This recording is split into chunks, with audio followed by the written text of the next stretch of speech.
السلام علیکم، میں ہوں بلال مشیر ڈیفینس رائٹر کے ساتھ۔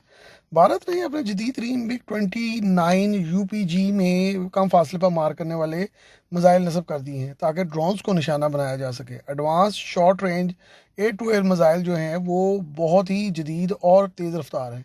پرانے R-73 کی جگہ پہ ان کو نصب کیا جا رہا ہے، اور نئی میزائلوں کی رفتار آواز سے 3 گنا ہے اور رینج تقریباً 25 کلومیٹر ہے، جبکہ R-73 کی رینج تقریباً 12 کلومیٹر تھی۔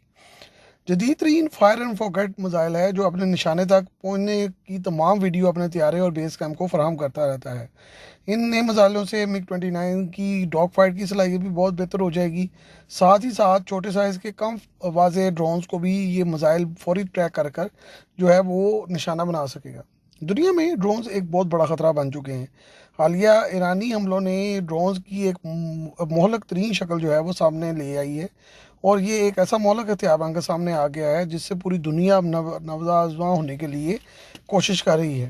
بھارت اس کو پہلے ہی ایکسپیرینس کر چکا ہے، اور بھارت بہت تیزی سے میزائل اور دیگر ٹیکنالوجی حاصل کر رہا ہے تاکہ ڈرون سے نپٹا جا سکے، کیونکہ مئی میں بھارت نے جنگ میں سینکڑوں پاکستانی ڈرونز کی جو نیٹ آئے تھے ان کو فیس کیا تھا، اور اب بھارت کے لیے یہ بہت زیادہ پرابلمٹک ہو گیا ہے کہ وہ کسی بھی طرح تمام جو آنے والے ڈرونز ہیں ان کو ٹریک کر کے ٹارگٹ کر سکے۔ اس لیے انڈین افواج جو ہیں اب بہت وسیع پیمانے پر خرچہ کر رہی ہیں اور نئی نئی ٹیکنالوجی حاصل کی جا رہی ہے تاکہ ڈرونز کو